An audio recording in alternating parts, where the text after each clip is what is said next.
That re-inspect was, a challenge. It was horrible. Apparently, this particular inspector still has an issue with little old black lady contractor and the black man contractor, my son. He did not want us on site while he did his inspection.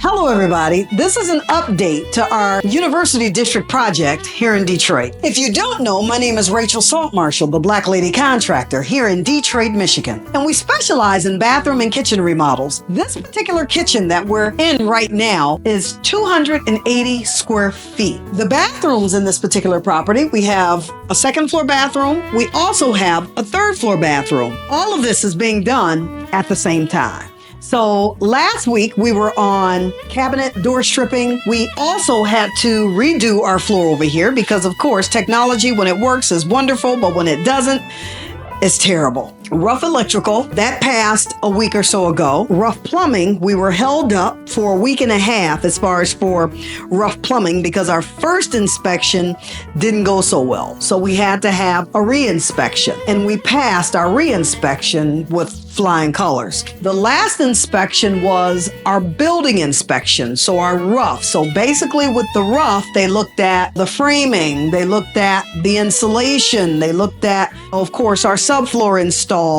and so on and so forth. That re-inspect was, a challenge. Only because we ended up with an inspector that we had dealt with probably about a year ago, where I had actually written an email to the director as far as of the inspection department, because this particular inspector, he just didn't act accordingly. And so I felt like, me sending the email as far as to the director would solve the problem and everything. Maybe he would be reprimanded, yada, yada, yada. I did everything, of course, professionally and felt that, it was handled from last year. Fast forward to our project here. Apparently, this particular inspector still has an issue with little old black lady contractor and the black man contractor, my son. And so he made it a point to state to our master plumber that he did not want us on site while he did his inspection. So the first time for the first inspection,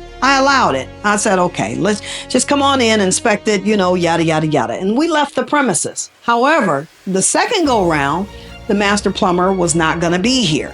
And so he gave the master plumber instructions and said, I don't want the black lady contractor nor her son on site when I do this inspection. And I, of course, told my master plumber, I said, basically, that's bullshit. I said, now it's personal, it's childish. How are you not going to allow us, or for that matter, have us on the property and you're just walking through our client's property with no supervision? So, of course, I, once again, contacted Director of Building and Safety and basically told them what was going on. I ended up with another inspector. Yeah. And the other inspector came in, and basically the few things that we were called out on were basically things that could have been handled in the final and should not have held us up for a week and a half. So it ended up causing us to be a week and a half off schedule because there were some things that he flagged us on. And again, these were items that would still have been exposed upon our final walkthrough. So actually they could have waited. And this was per the inspector that ended up coming in his place. But of course, he walked through everything and was just like, everything's fine. It's perfect. And he actually stated that it was kind of overkill, but that's just how we do. We make sure that, again, when it's done right. Building, of course, came in. So I had rough plumbing and I had building that same day. So rough plumbing luckily came first. Rough building came second. Of course, the only thing that he was looking at was the insulation, our soffit box, making sure that everything was insulated, items were fire stopped, looking at the subfloor, making sure that, that was in correctly and so on and so forth. And of course, that passed with flying colors. So we got both of our stickers. Electrical, I believe, still has his stickers. So I got my fan, and of course we passed. And so that got us to this point where we are now installing the drywall. All of our drywall is installed in the kitchen, the second floor bathroom, as well as the third floor bathroom. This area over here in the nook, we did not do anything with that because we have a master plasterer that's going to be coming in, and that's his work to do. So what I did was I had Bryce too, when he installed the bottom side as far as of the soffit box, was to leave some lippage on the other side because I don't know, just how far out he's going to build that particular cove area on the other side. That won't be finished inside of that area by me. However, this over on this side, and the remainder will be finished by me. The ceiling, no, because it's just, I have these rotator cuffs that give me issues. So the only thing that I'm finishing as far as within this space are all of the walls, all of the corners, as well as the connection between the wall and the ceiling. But the actual ceiling, I'm not going to float the ceiling. We're kind of tossing around installing a Cofort ceiling in here. So that remains to be seen, only because our electrician, his whips are in here. We know where they are, but we want to make sure that depending on how we install this thing, that everything lines up and that we're able to center the box and for all of the lighting to also be centered within the space. So we're kind of tossing that around. We haven't made a final decision as of yet, but we definitely want the space to be something that's beautiful. And it's like, I don't know, the flat ceiling is it's kind of waning on me a little bit, but we're going to figure it out. But in the meantime, this is where we are. And so I should be calling flooring in next week to go ahead and run all of the hardwood flooring that'll go in this space, as well as the space in the nook area.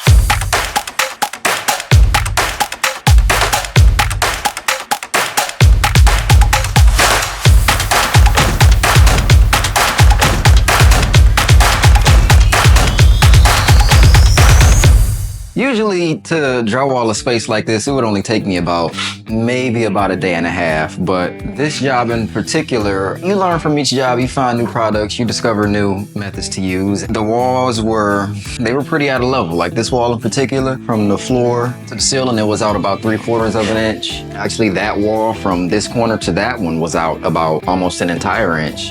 And so I had to level each wall. All the walls in this kitchen are level. The ceiling is level and flat, as well as the subfloor.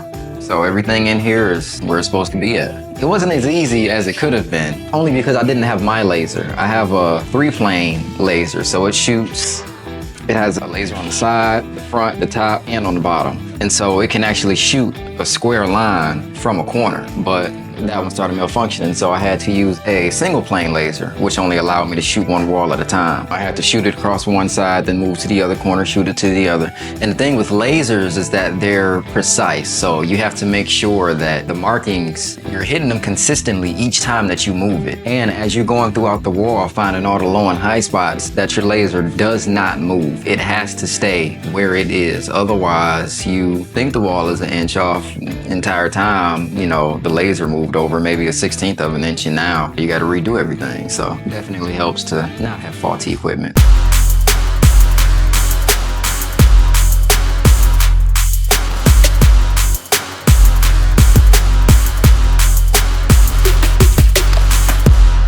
This is the second floor bathroom. The subfloor, the joists are leveled up, the subfloor is laid. I also got the tub back in. Just like in the kitchen, all these walls are also level, including the ceiling. The door frames, they're still crooked, but I plan to fix those after all my tiling and everything is done. But like I said, everything is level, everything is hung. I just finished waterproofing the shower. I just have a few small things I gotta do, like sealing between the tub and the wall, and then I still have to install the Ditra onto the subfloor. And after that, I can start tiling everything. Of course, in preparation for our building inspection, all our blocking and everything in the walls and all the fire stopping complete. And so after that passed, then we were able to start the drywall process. So I had to level all 4 walls in this bathroom, including the ceiling. I had to level each wall in this bathroom because they were all off. And the ceiling was, the ceiling was the worst offender because the previous owner, they had the kitchen remodeled before, and there's a load wall about right underneath this wall. There was a wall with a little opening in it. Of course, the header wasn't sized properly. And then also, a lot of the studs weren't going from the floor to the ceiling, and it was just horrible. Everything that caused everything to fall going towards this wall, or to drop down rather. And so when I leveled the ceiling from this end to that end, it was off about 3-4 inches. And then the floor, there was a mud set floor in here. When they did them back in the day, they would like chisel the tops of a joist to a point. Those were all chewed up. It was just jacked up. But yeah, everything's level, everything's plumb, shower's waterproof, getting it ready for tile. We're now in the 3rd floor bathroom, and I'd say I went through about the same process in this one as I did the kitchen in the 2nd floor, where I had to level each wall, including the ceiling. And then I was also able to convince the clients to tile the face, or rather the side of the tub. Before we gutted this bathroom, it was painted, but it was just the cast iron profile of the tub. But these tubs in particular, every time I've seen these style cast iron tub, the sides were tiled. And honestly, it looks much better that way as opposed to just the cast iron. And then I also convinced them to tile inside the window. I mean, you really don't want a window like this inside of a shower. It works, but it's best to tile it, because if you leave it with the wood, or say with like a PVC trim or something like that, you run the risk of having a leak later down the line. So with the windows, it's best to run the waterproofing inside and to tile inside the window and silicone it to the vinyl frame. And this one, I'm not done waterproofing this one. I still have to put my corners and everything on it. I still have to put some Curdy band in that corner and feature the floor, but yeah.